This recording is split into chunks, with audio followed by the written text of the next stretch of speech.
What's up, people?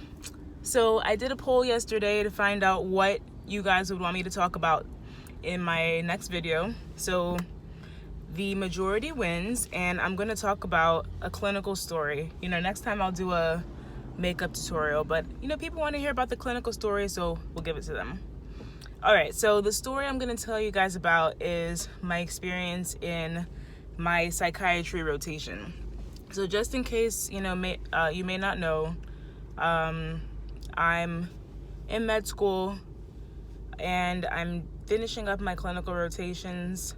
And yeah, basically what we do is we go to, different hospitals and outpatient clinics which deal with different specialties. So you can go to OBGYN, family medicine, pediatrics, psychiatry, surgery, and internal medicine. Those are our core rotations. And then you do electives geared towards what you actually want to do in the future.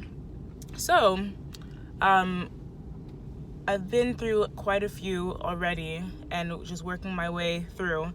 And it's crazy because I did all of this with my MBA and my MHA work. But, to God be the glory. You just got to have good time management skills, and you got to be a little bit crazy, because I think I'm a little bit crazy when it comes to that. It's like, why would you do all of that at once? The reason why was because I saw so many of my friends who had completed medical school going back for their MBA, going back for different degrees. And I was like, why not just finish it in one shot? And then when I'm done, just residency and, moving on with the rest of my life. So that's the goal. And I should be done with my MHA this spring, and then all that's left is the MD. So getting to the clinical story, all right? Now with psych, it's such an interesting field because you can see elderly patients who may have dementia or, bipolar disorder. You could have patients who are coming straight from jail, who were sent by the court to have a psychiatric evaluation, and they go back to their court hearing, and if they're cleared, then they can be released by the psychiatric hospital, and they can either be discharged to themselves, so like they will go home and take care of themselves, or maybe if they have family members, they'll go back to those family members. So I had a patient who was coming from jail, and now, those who know me, or, whatever, I seem to have like a goody two shoes mentality or reputation from school or whatever. I don't know. Because when I first got my patient from jail, I was like, oh snap, like what did he do? And we have a series of questions. Oh my gosh, look, this is random. Look at all this smoke. I gotta turn off my air. It's like all coming into my car. But we have to answer or ask the patients a series of questions like, how are they feeling today? Are they feeling anxious, sad? Do they feel like someone's following them? Are they hearing voices? Are they seeing people who aren't there? And you may think that these are like silly questions, but sometimes the answer to those questions are yes. Yes, I'm seeing voices. I'm seeing people who aren't there. I'm hearing voices telling me to kill myself. So these are important questions to evaluate how the psych patient is doing, and we need to ask those questions every day once they've been admitted. We need to check on their medications, make sure that there's no abnormal labs that they're having. So for example, some of these drugs, like lithium, can mess up their thyroid levels, can give them hypothyroidism, sometimes hyperthyroidism. Other drugs can mess with their lipid levels. So we need to check all of these. So this particular patient coming from jail was disheveled, okay? He was wearing, a white pillowcase wrapped around his head in such a way that it looked like a turban. And he was just pacing anxiously. That's the word I used in my description. Anxiously throughout the hallways, paranoid. This guy was diagnosed with paranoid schizophrenia, okay? So he is always thinking that someone's plotting against him, and he's here right in front of me. Mind you, I have no idea what he did. So I, calmly approached him. And by the way, we are not allowed to interview these patients by ourselves or in a room that doesn't have a camera, okay?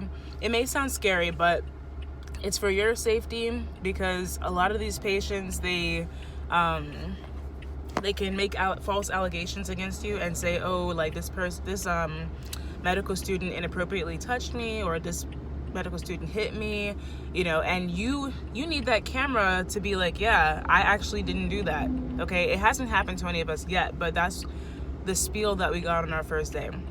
So I'm talking to this guy while my friend, one of my colleagues, is there in the hallway and asking him questions. Actually, we first approached him in the hallway, then we went into the lunchroom where everybody usually is, and there's a lot of cameras there.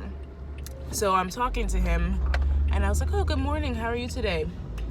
All I get out of this guy is a vigorous head shaking. So if I ask him a question, and I try not to be asking closed questions. I want to ask open-ended questions. So a closed-ended question is like, he can just say yes or no. I want to get more out of him, but he's just saying yes, no to the closed questions. If it's open-ended, he shrugs. So I wasn't getting much out of him, but he didn't tell me why he went to jail, what happened. He didn't even say anything. And he was pretty pleasant, okay? Just keep this in mind. He was pretty pleasant, all right? He said I asked him if he'd eaten. He nodded yes. I asked him if he was hearing voices. He shook his head no. So, a lot of those questions that we're supposed to ask when they're admitted were closed-ended questions, and that's perfectly fine. But I asked him where he was born. He was like, Trinidad. I'm like, okay. So I got one word out of him. And, he said he never had a job. He had been arrested before for other crimes as a, juvenile. And he never had a job. Never had kids, never been married, just getting in trouble with the law, basically, and having this psych issue. So, everything was fine, right? And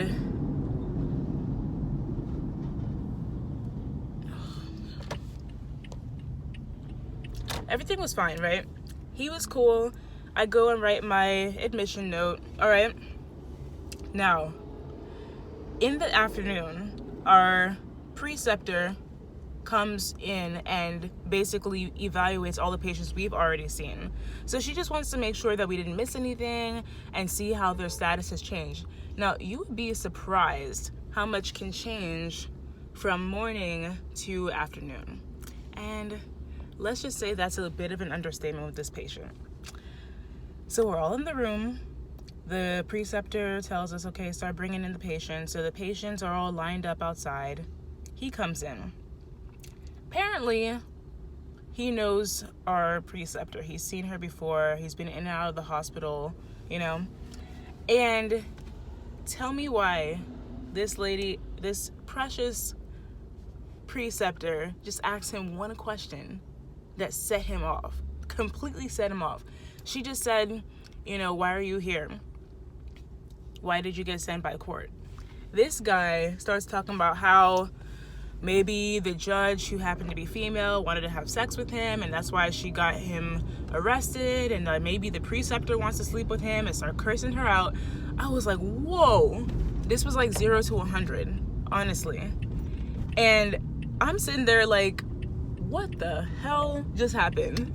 Because I did not see any of this morning. Okay? He was completely pleasant. He was just like nodding his head yes and no. Everything was cool. He smiled when I said thank you for your time. And all of a sudden, he just starts cursing at my preceptor. And I'm like, damn. So, what's it called? Okay. So it got to the point that my preceptor felt so uncomfortable that she said, you can leave. you can just leave. Like, she did not want to see him anymore. And long story short, he just got sent out of the room.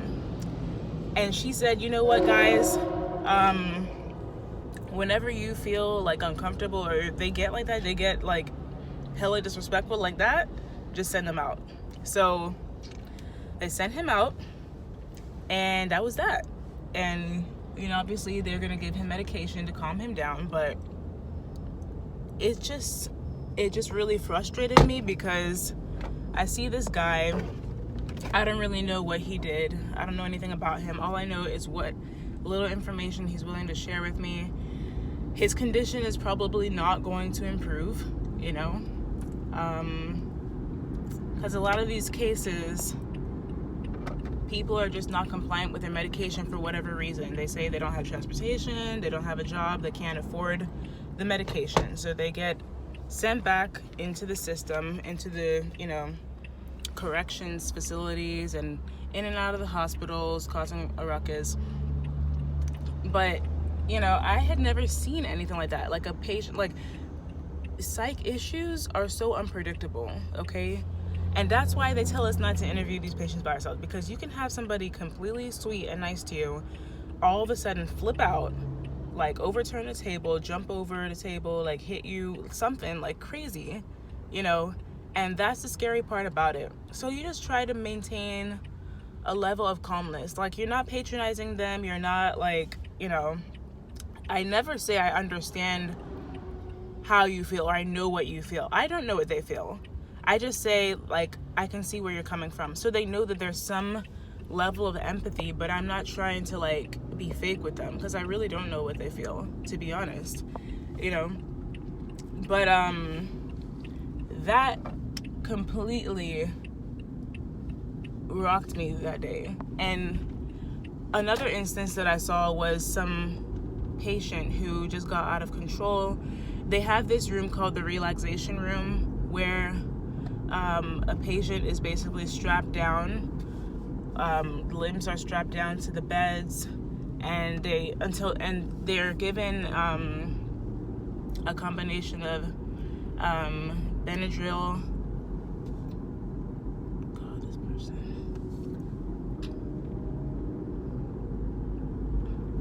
And they're given a B52 shot, which has Benadryl, Haldol, and Ambien. Okay, so it just relaxes them completely. And this patient it just broke my heart, because I'm seeing this patient being strapped down, and once he kind of like realized what was going on, he looked at his arms and his legs tied down, and it just broke my heart. It's really tough being in a psych facility. It really is. And a lot of the patients' families, they can't control them, because these patients have threatened to kill them. They've threatened to like do all sorts of craziness to them, and they can't control them anymore. And they can't, as much as they love them, they have to love them from afar, and they can't take care of them anymore. And they're like, please find another facility for them to stay with, but we can't live with this person anymore. So it's tough. And like, every rotation has just made me realize that, like, yeah, I could never put my family members in such a facility. And I see where their family is coming from, but it's just really sad to see. So I just try to have a good attitude, but a lot of the times you could be walking down the hallway, you could tell them like, oh, hey, good morning. Like the other day, I said good morning to one of the patients, and the patient was like, there's nothing good about this morning. This is a horrible morning. I'm like, all right. And this is where I stopped talking. So, long story short, psych is emotionally draining. There are some funny stories, but most of it is just about being empathetic and just being compassionate. So I'll come back with some more stories, but hope you enjoyed. Until next time, deuces.